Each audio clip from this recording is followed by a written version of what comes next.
오늘 함께 나눌 본문 말씀은요, 마가복음 5장 2절부터 5절까지 말씀입니다. 마가복음 5장 2절로 5절까지 말씀 같이 공독하겠습니다. 배에서 나오심에 곧 더러운 귀신 들린 사람이 무덤 사이에서 나와 예수를 만나니라. 그 사람은 무덤 사이에 거처하는데 이제는 아무도 그를 쇠사슬로도 맬 수 없게 되었으니 이는 여러 번 고랑과 쇠사슬에 매였어도 쇠사슬을 끊고 고랑을 깨뜨렸음이로라. 그리하여 아무도 그를 제어할 힘이 없는지라. 밤낮 무덤 사이에서나 산에서나 늘 소리 지르며 돌로 자기 몸을 해치고 있었더라. 아멘.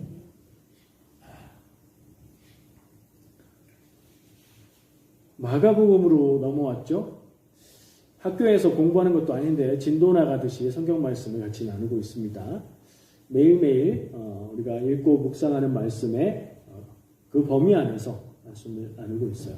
한 주간 안에 마가복음이 확 지나가 버렸어요. 그래서 이번 주에서는 마가복음을 이렇게 쭉 다 훑어보면서 어떤 말씀을 나눠야 될까 고민을 좀 했었습니다. 그 중에 같이 나누려는 말씀은 오늘 말씀 제목으로 붙인 것처럼 거라사인의 지방, 예수님이 배 타시고, 예수님이 배 타시면 어디서 배 타셨다는 얘기인 거 다 아시죠? 갈릴리 호수예요. 갈릴리 호수 그 지역을 예수님이 중심으로 사역을 하셨기 때문에 그래요. 호수라고 하지만 제법 큰 호수예요.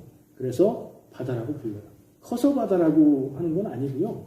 이 히브리어, 이 유대인들의 문화 안에선 진짜 바다, 짠물 바다나 민물 호수나 구별하는 단어가 없어요. 히브리어가 그래요. 그래서 그냥 다 바다라고 해요. 갈릴리 호수라고 굳이 바꾸지 않아도 그냥 바다라고 해도 그 호수인가 보다 이렇게 생각하시면 돼요. 배를 타고 거라사인들이 살고 있는 지방에 가셨어요. 그리고 거기에서 어떤 사람을 만나는데 예수님을 제일 먼저 발견하고 뛰어나와서 맞았던 사람이 별로 좋은 사람이 아니에요. 보통 광인이다, 미친 사람이다 이렇게 부르는. 그리고 성경에서는 이 사람이 귀신 들렸다. 그것도 더러운 귀신이 들렸다.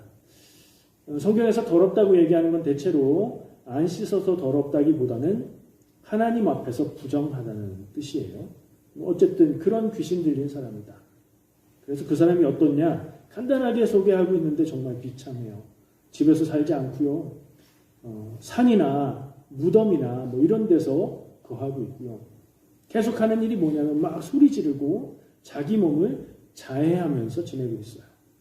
사람들이 그 사람을 어떻게 좀 해보려고 붙들어서 쇠사슬로 매보기도 하고 그랬는데 괴력을 발휘하면서 다 끊어버리고 그렇게 살고 있는 사람이었어요.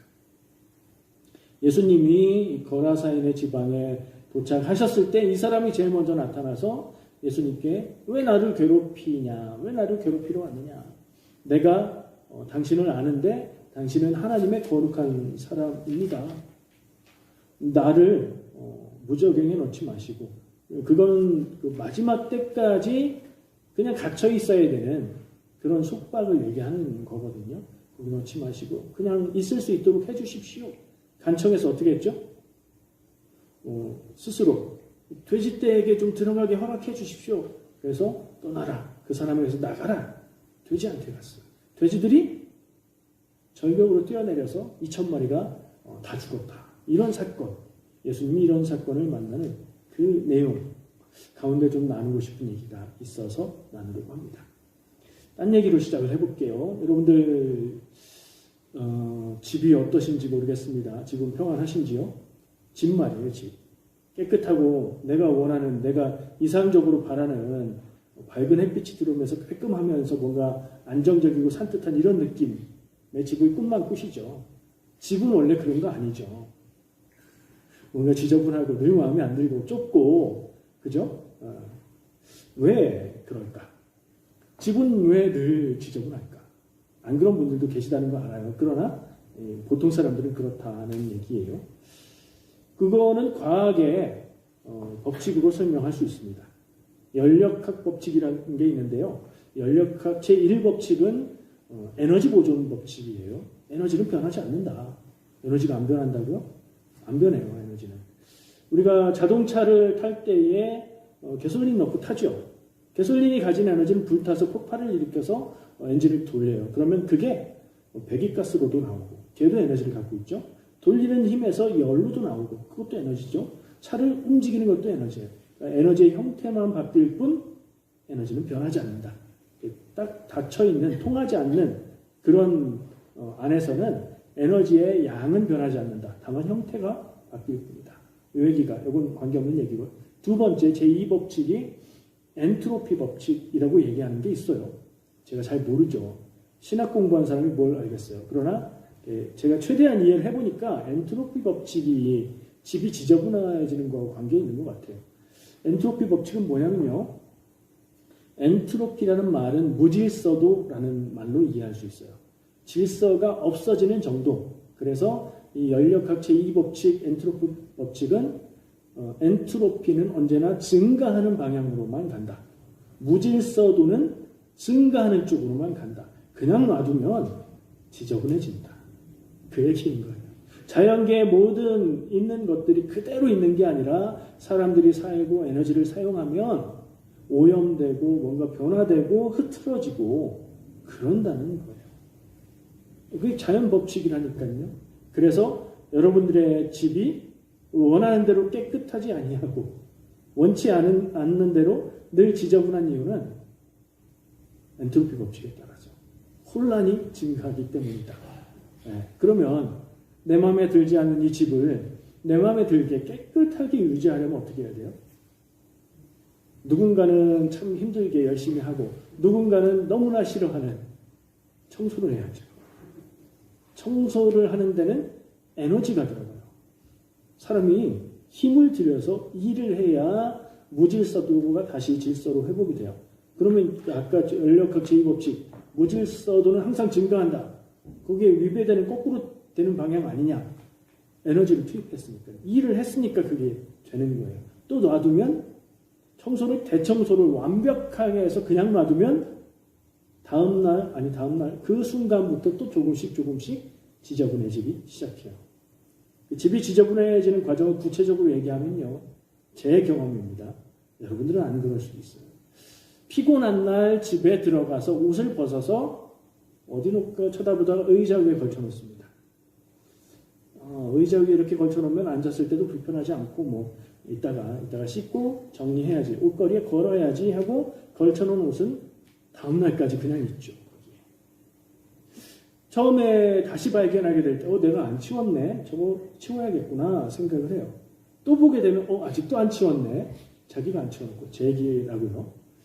그 다음에 볼 때 한 3번, 4번째 보면 그 모습을 본 경험이 반복되면서 익숙하게 느껴지고 자연스럽게 느껴져요.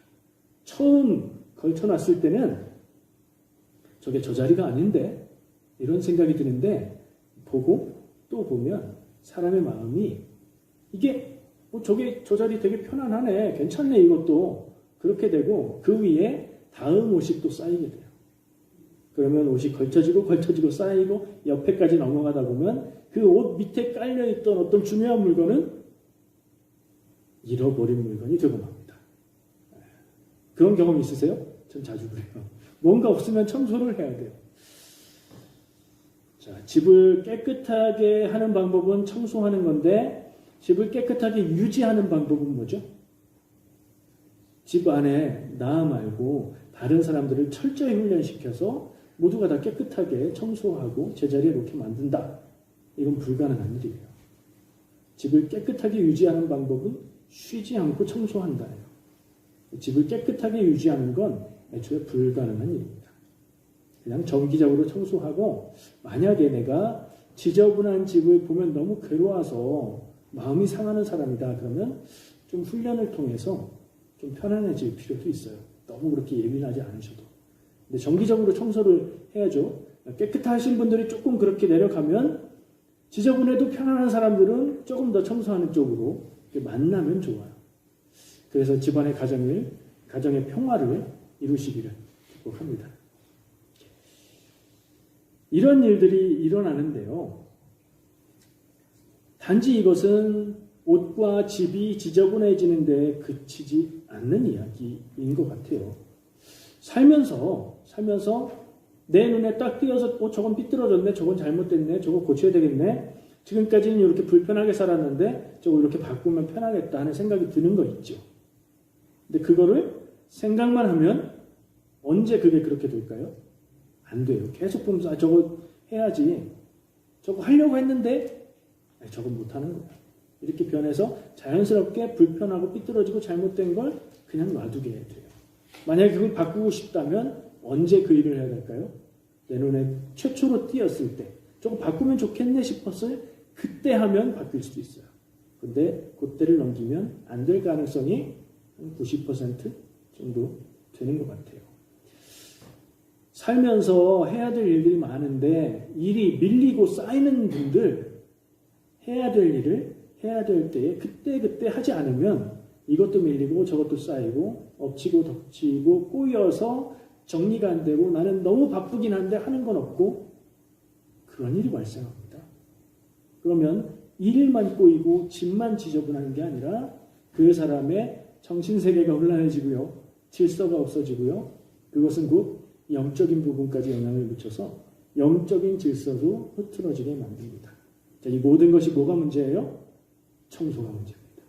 청소를 잘하는 사람은 정신이 맑고 일도 깔끔하게 정리를 잘하고 그럴 수 있어요. 그러니 청소를 잘 해야 되겠어요? 안 해야 되겠어요? 저한테 하는 말이라고요. 저는 이 거라사인의 지방에서 귀신 들린 사람, 주보에 예배 순서 옆에 그 그림을 좀 넣어놨어요. 정상적인 사람의 모습이 아니죠. 이 글을 읽어보기만 해도 이 사람은 뭐 손과 발에 쇠사슬 같은 게 흔적이 남아있는 것 같아요. 산속에서 숲속에서 무덤가에서 막 살았으니 씻기는 했겠어요? 수염은 덕수로 갈 것이고 옷도 제대로 안 입었을 거고 사람의 형상이 아닐 수도 있어요. 이 사람의 정신도 이 사람의 삶도 다 망가진 상태입니다. 어쩌면 저는 말씀을 읽으면서 예수님은 이 사람을 만나기 위해서 여기에 가셨나 보다. 이 단 한 사람을 위해서 가신 건 아닐까 하는 생각도 들었어요.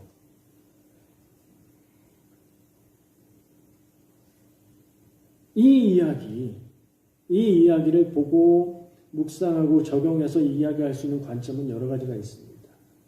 귀신 들린 사람을 어떻게 해야 될 것이냐? 실제로 우리가 살고 있는 이 세상에 이런 귀신 들림의 현상이 있느냐? 이런 영적인 존재가 있느냐? 나는 본 적이 없다. 만났으면 좋겠다. 이런 얘기를 할 수도 있고 우리가 영적인 세계가 있는 것을 무시하지 않고 살아야 됩니다. 영적인 싸움을 해야 됩니다. 이런 얘기를 할 수도 있는데요. 저는 그런 내용보다는 오늘은 인생이 망가진 한 사람, 요 바로 이 귀신 들린 사람, 인생 망가졌잖아요. 분명히 가족이 있었을 거고 멀쩡히 살아가던 사람이었을 텐데 그렇게 됐죠. 그 사람이 자기가 원래 있었던 곳, 있어야 될 자리에 보통 사람의 모습으로 살지 못하고 이렇게 망가진 채 살아가고 있는 모습에 주목해서 그리고 그 지역 사람들이 그런 사람이 거기에 있다는 걸 알 텐데 나왔잖아요. 여러 번 그를 묶어두려고 그를 어떻게 좀 해보려고 시도했는데 다 실패했다.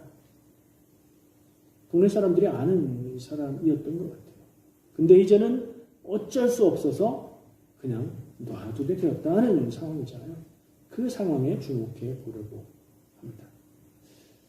옛날에는 한국에서 여기서 말하는 옛날에는 제가 어렸을 때 동네마다 동네를 조금 벗어나며 있는 숲속에 뭐 이상한 사람들이 한 명씩 살았던 것 같아요. 저의 기억 속에도 어렴풋이 그런 존재가 있어요. 어른들은 뭐라고 하죠? 거기 가지 말라고. 거기 가면 큰일 난다고. 친구들끼리는 뭐라고 해요? 거기 가면 이상한 사람이 있는데 애들을 잡아간다고, 잡아먹는다고. 이런 분위기가 되죠. 그런 상상을 여기에다 딱 입혀봤어요. 분명히 예전에는 동네 사람이었을 텐데 그 사람이 이상해져서 그런 모습으로 살아가고 있을 때 사람들은 그를 피했겠죠. 거기에 있는 것을 알지만 그를 피했어요. 그는 존재를 드러냅니다. 소리를 지르고 가끔씩 사람들에게 목격되기도 해서 자기 존재를 드러내요. 근데 그 지역 사람들은 그를 이제 어쩔 수 없어서 방치하고 피하기만 하는 상황입니다. 상상해 봤어요. 우리 동네에 제가 사는, 여러분들이 사는, 같이 상상해 보세요. 우리 집 근처에 이런 사람이 있으면 어떻게 해야 될까? 우리 애들 안전하게 그쪽으로 안 가도록 단속해야겠지? 그래야 되나? 그 사람을 어떻게 구해줄 수는 없을까? 노력해봐도 안 되는데 경찰에 신고해야 되겠다. 뭐 이런 생각들 할 수 있겠죠. 우리는 어떻게 해야 될까요? 이 거라사인의 지방은요, 성경 해석하는 분들은 이방인의 지역이라고 봅니다. 왜냐하면 유대인들은 돼지고기를 먹어요, 안 먹어요? 율법에 의해서 돼지고기를 먹지 않습니다. 자기가 유대인이라고 하는데 돼지고기를 먹는 사람을 보고들랑 그냥 그런가 보다 하시면 돼요. 사람들이 꼭 철저하게 지키는 건 아니고요. 집안 분위기마다 다르고 유대교 종파마다 다르고 조금 다를 수 있어요. 기본적으로는 유대인들은 하나님의 율법을 따라서 부정한 짐승임으로 돼지를 먹지 않습니다. 근데 이 동네는 돼지를 키우고 있었죠. 먹지는 않아도 키울 수는 있지 않을까. 부정한 동물을 접촉할 수 없는데 어떻게 키워요? 이 지역은 유대인 지역이 아니라 이렇게 짐작을 하는 겁니다. 이 이방인의 지역은 공동체의 자기 마을 사람이었을 것 같은 한 사람을 그냥 죽음과 같은 그런 고통 속에 내버려둔 채 아무 일 없다는 듯이 살아가고 있구나. 이런 생각을 그냥 해봤어요. 그 다음에 물어야 될 건 이겁니다. 그럼 나는 어떨까? 내 주변에 이런 사람이 있다면, 꼭 이런 모습이 아니어도 이런 비슷한 상태에 빠져있는 사람이 있다면 나는 어떻게 할까? 또 생각을 넓혀서 우리 교회 공동체 안에 이런 사람이 생겨나면 어떻게 할까? 큰일이네요. 생기지 말아야 되겠죠? 이런 모습이 아니더라도 다른 모습을 상상해 볼 수도 있습니다. 옛날 기억이 났어요. 태거리에 오기 전에 벌써 16년, 17년 이 정도 전의 이야기인데 서울에 있는 한 교회에서 부교육자로 사역할 때 그때 교회는 부호 목사들이 다 구역을 나눠서 교부를 나눠서 담당을 했어요. 무슨 얘기냐면 그 교부 안에 있는 성도들 가운데에 신방할 일이 생기면 이제 담당 교부 안에서 신방을 하고 그래야 돼요. 제가 맡은 교부 안에 암투병을 하는 집사님이 한 분 계셨습니다. 지금도 암에 걸렸다 하면 무서운 일이라고 생각을 하지만 아주 흔한 일이 되어버렸어요. 여기서는 잘 못 느낄 수도 있는데 한국에서는 사람들이 어지간히 모였다 그러면 암에 걸린 사람이라든가 암에서 회복된 사람이라든가 가족 중에 암투병을 하는 사람들이 꼭 있을 겁니다. 어떤 집사님이었는데 그분이 암에 걸리시기 전에도 굉장히 밝고 신앙생활 열심히 하고 그런 분이었어요. 참 난감하죠. 믿음 생활 잘하고 예배에 빠지지 않는 어떤 분이 암에 걸렸다. 어쨌든 교회는 그분을 케어하고 돌보기 위해서 될 수 있는 대로 자주 신방하고 말씀으로 또 찬양하고 기도하고 하는 것으로 위로하고 아픔을 나누고자 그렇게 최선을 다해서 노력을 했어요. 그분도 투병하는 과정에서도 예배에 빠지지 않고 모든 예배에 다 참여하시고 일상생활이 힘든 투병이 되었는데 그럼에도 불구하고 오히려 교회 생활에는 좀 더 열심을 내는 그래서 예배 때마다 그분이 있어서 더 예배하는 모든 사람들이 힘이 나기도 하고 교회 전체가 그분을 위해서 함께 기도하고 제가 사역하는 한 3년, 4년의 기간 동안 그분이 계속 그런 상태였어요. 늘 기도하면서도 한쪽 마음으로는 어떻게 해야 될까? 하나님 이분은 어떻게 하실까? 치유해 주시기를 간절히 기도하지만 쉬운 일은 아니라는 생각도 들고 오래되니까요. 그런 상황이다가 이제 사임하고 캘거리로 와서 사역을 하게 됐어요. 그분은 이제 그 상태였던 거죠. 몇 년 후에 한국에 방문했을 때 그 교회를 가서 예배를 드리고 소식을 물었어요. 그랬더니 몇 년 사이에 그분은 돌아가셨다고 얘기를 들었어요. 기도하면, 열심히 기도하면, 그리고 신앙에 열심을 내서 살아가면 병이 회복돼야 되는 거 아닌가요? 그건 우리 생각이고 우리 마음이고요. 하나님 앞에 간절히 기도하지만 사람의 살고 죽는 것, 병에 대한 것, 혹은 그 외의 어떤 모든 것들은 하나님에게 달린 겁니다. 우리가 하나님께 기도로, 요구로 이래라 저래라 할 수 있는 건 아니죠. 그분이 돌아가셨음에도 불구하고 저는 알 수 있었어요. 교회가 마지막까지 최선을 다해서 그와 함께 했을 거고, 기도했을 거고, 신방하고 예배했을 겁니다. 그리고 그분은 아마도 몸은 고통스러웠겠지만 마음은 평화 가운데 떠나가셨을 거라고 생각해요. 돌보는 것은 참 중요하다는 생각을 합니다.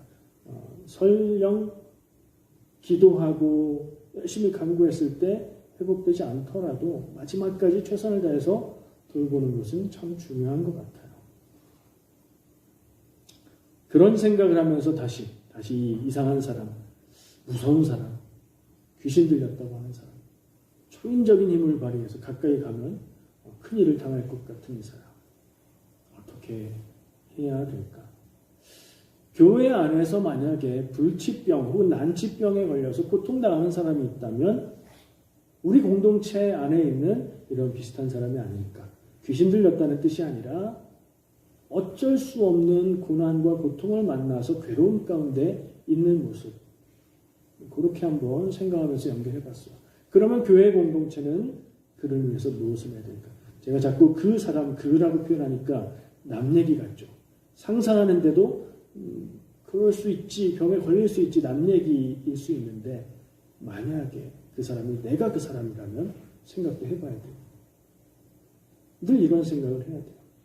하나님께서 이스라엘을 향해서 고아와 과부와 나그네를 무시하지 말고 그들을 선대해라.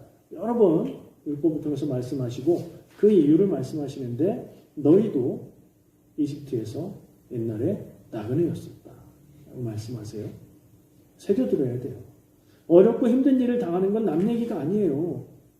그분도 어쩌면 예전에는 남 얘기처럼 생각했을 수도 있어요. 지금 저분이 병에 걸렸다고? 그래, 만났을 때 위로하고 얘기하긴 하지만 그분의 일이지. 우리가 안 됐긴 한데 뭐 어쩌겠어 라고 그칠 게 아니라는 얘기예요. 이게 우리 공동체 안에서만 이 생각을 할 게 아니에요. 예수님은 이야기였지만 비유를 통해서 부자가 자기 집 주변에서 구걸을 하고 고통당하다가 병으로 죽어갔다. 거지 나사로 얘기예요. 그 사람을 돌보지 않았던 부자, 이름도 없는 그 부자, 그 사람을 죄인인 것으로 취급을 하셨죠. 이야기를 통해서. 이웃을 돌보지 않는 건 그리스도인으로서 죄예요. 참 묘하죠. 그리스도인이 아니라면 내 주변에 있는 사람이 고통당하고 험한 일을 당할 때 도우면 잘한 거고 안 도우면 그냥 그런 거잖아요. 근데 그리스도인은 내 주변에 있는 누군가, 내 이웃이 고통당하고 어려움 당할 때 도우면 당연한 거고 안 도우면 죄예요. 기준이 달라요.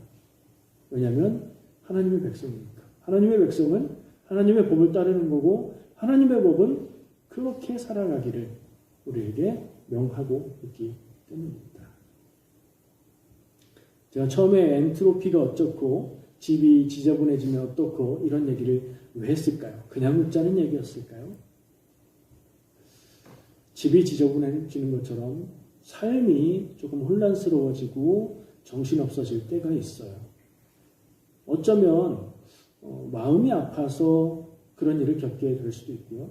어쩌면 삶의 처한 환경이 나를 너무 힘들게 해서 질서를 잃고 희망을 잃고 그렇게 살아가는 사람일 수도 있어요. 그런 사람이 우리 주변에 있는 귀신 들린 이 사람 같을 수 있는 거죠. 그런 사람은 어디에나 늘 있을 수 있고요. 내가 그렇게 될 수 있어요. 그럼 우리가 우리 공동체 안에, 우리 교회 안에 이런 사람이 있다면 어떻게 해야 될까? 끝까지 보살피고 끝까지 위로하고 끝까지 힘을 줘야 되겠다.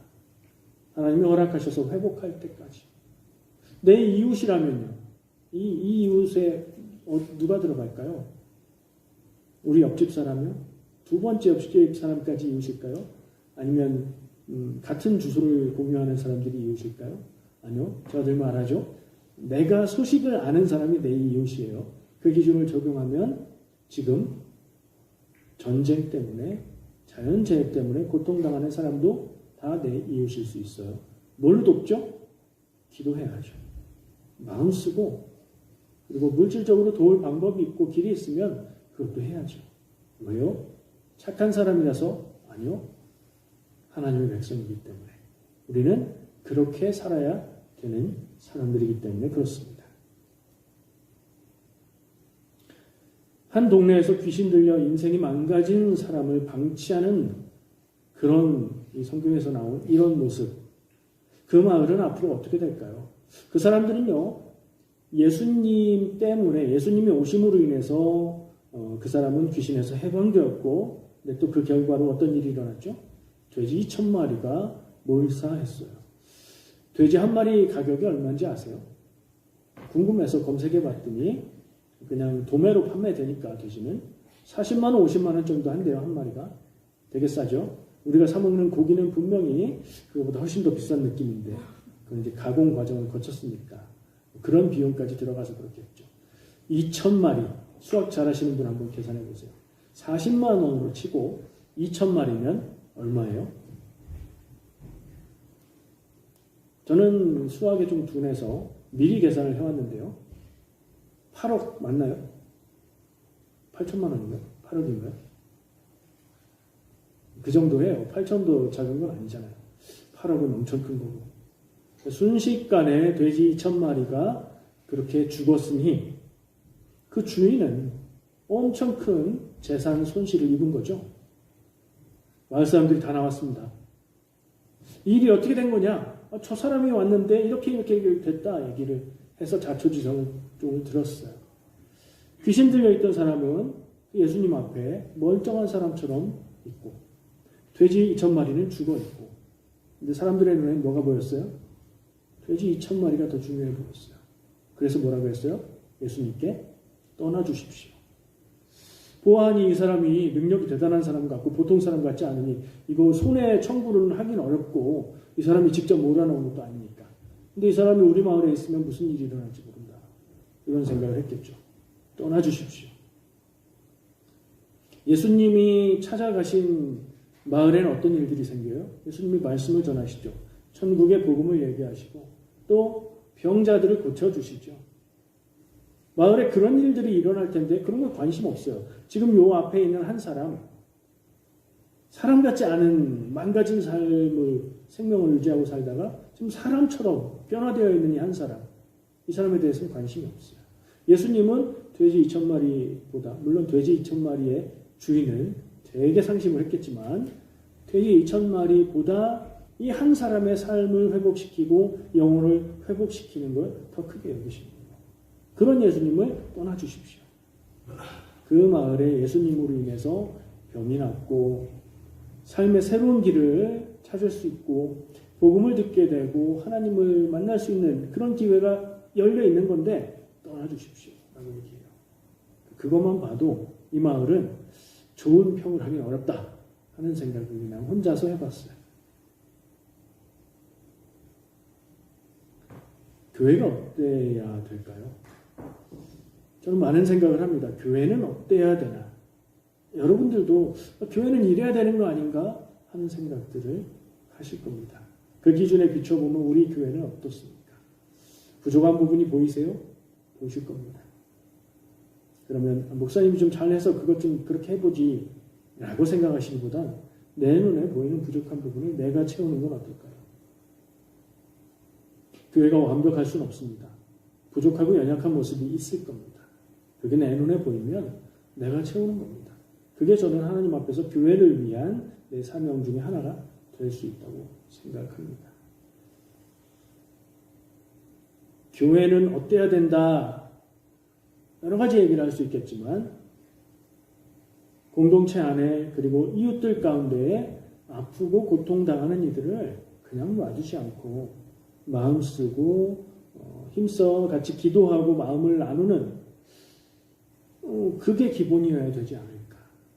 교회가 예배드리고 은혜 받는 게 교회지 그건 교회의 본질일 수 있는데 그런 사람들이라면 어때야 하는가 질문했을 때 우리 안에 아픈 사람을 그냥 남 일이라고 생각하지 않고 우리 주변에 아픔 당하는 사람들을 그런가 보다 하지 않고 살아가는 모습이어야 되지 않을까 생각합니다. 우리가 그랬으면 좋겠습니다. 우리 교회가 적어도 아픈 사람을 그냥 놔두는 교회는 아니었으면 좋겠습니다. 최선을 다해서 돕고 마음 쓰고 기도하는 교회였으면 좋겠고요. 왜냐하면 우리는 착한 교회라서가 아니라 우리는 하나님의 백성이기 때문에 그렇습니다. 그렇게 사시길 축복합니다. 기도하겠습니다. 하나님 참 감사합니다. 오늘 말씀을 통해서 나의 삶을 우리 교회의 모습을 다시 한번 생각해 봅니다. 하나님의 마음 닮아서 이웃을 사랑하고 이웃을 축복하며 아픔을 함께 나누는 교회 되기 원합니다. 주님 그럴 수 있는 능력을 믿음을 사랑을 우리에게 허락하여 주시옵소서. 예수님의 이름으로 기도합니다. 아멘.